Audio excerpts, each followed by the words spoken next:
Welcome, disciples, to the first proper wisdom exchange. Let us make haste, my disciples. Destiny is forged by diligence, not delay. And today we will be discussing my personal favorite web novel, Reverend Insanity. And the question that I pose to you today is it cringe to revere a character like Fang Yuan? I'm not gonna lie, I recorded this video like 2 months ago, but the introduction was very boring, so I really put off posting it, so now I'm redoing it. So, my disciple, I hope that you in particular, yes, I'm talking to you, enjoy the rest of this video. I was scrolling through TikTok the other day, as one does, and I came across a video just bashing Reverend Insanity and all of the fans that seemingly idolize a human like Fang Yuan. You know, a human being that has just committed an absurd amount of crimes, taking many lives, ruining many people's livelihoods, and much more, all to refine some goo and push further towards his goal of immortality. And the main point of said video was that it's kinda cringe to idolize such a character. And to that, I say, kinda sorta. Let's talk about it. So let's go over why we all idolize such a character. And I'm using the term idolize in a very broad respect. So when I say we idolize a character like Fang Yuan, I'm not saying, yo, I want to start my day by ruining someone's life. I'm saying he's fascinating. he's different. You know, he's not your average run-of-the-mill character who's just a generic good guy that wants to build a harem and drown in plot armor. Now, Fang Yuan is someone that steps out of the norm of our average story. I spoke about this in my last video a bit. It's popping up in the top corner there if you want to give it a watch. But we've all grown up on heroes. I loved a good hero, you loved a good hero, and it was pretty much pounded into us that this is the right way of doing things, and it's weird to think any differently. Basically, we've all been indoctrinated into the society from a very young age. But even with all of this indoctrination, we have all had a bit of love for the dark side. I mean, for example, if you grew up in my generation or the generation before, or even the generations to come, I don't know when you're watching this video, you've probably watched Star Wars. I mean, you've got Obi-Wan, Yoda, Mace Windu, plenty of top tier Jedi to choose from. But who is it that most people tend to gravitate toward? Anakin Skywalker. There's gotta be a picture of me out there somewhere dressed up as him for Halloween when I was younger. But anyways, why? Because he wasn't just good or bad. He was complicated. We followed him from his time as a child all the way until he had the high ground. And seeing such a development kind of opened many of our eyes to a story that isn't simply following a good character doing good things. We got to see what mental deterioration looks like on someone and how morals can be flipped on their head based on your viewpoint. And I assume that this eye-opening material kind of stuck with many of us.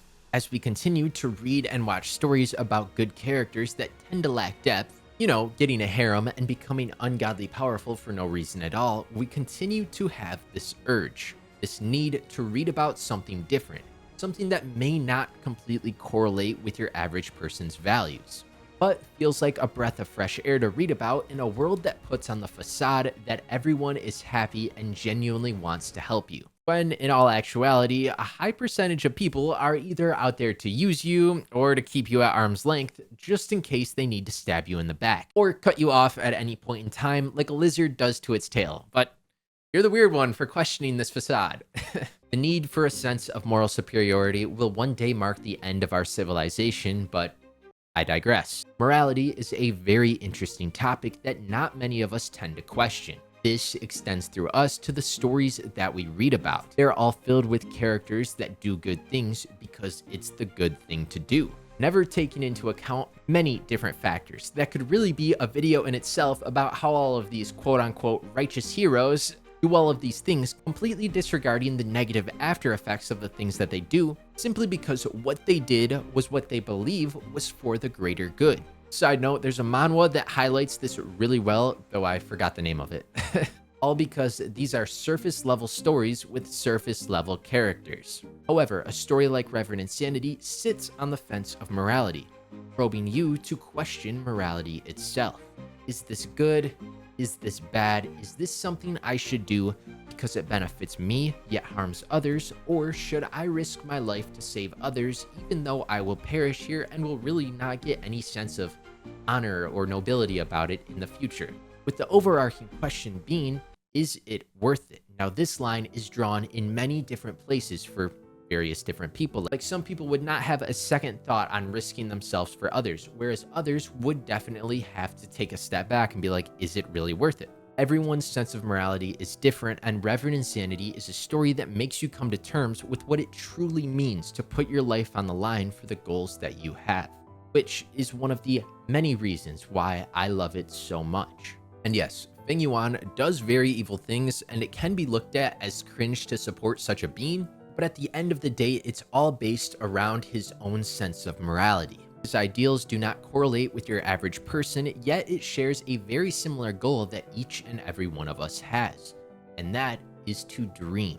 We all have dreams, and we all have something that we wish to accomplish in life. And the difference between Fang Yuan and us is where we draw the line of morality. And seeing someone do whatever it takes to conquer their goals is truly awe-inspiring. And though we would never go about things in the way that Fang Yuan does, it motivates you to sacrifice all of your time and effort to achieve what you want in life. This is what Reverend Insanity means to me. And honestly, I find it kind of cringe to judge others based on what they read, like whether it's Reverend Insanity fans hating on others for not knowing Peak, or Lord of the Mysteries fans hating on Reverend Insanity fans for, for reading a story that lacks world building, or T-Bait fans hating on all of them just cuz.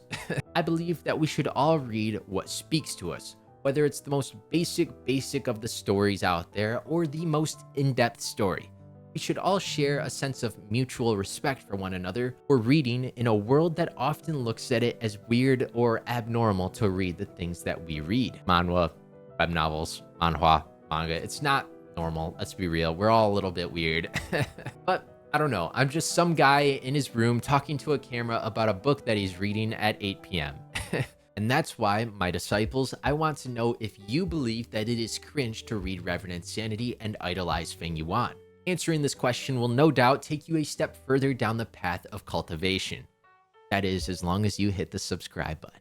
Thank you all so much for watching this video, and if you did, please drop a sub to join the sect, and join the Discord to become an even greater part of the sect. And the Patreon will be coming at like 5 or 10,000 subs, along with some merch and rewards for those that have been with me through it all. But we'll touch more on that in the future. And I'm going to make this space and the Discord and all of that a better place for you all to enjoy yourselves and get along with one another and all of that jazz.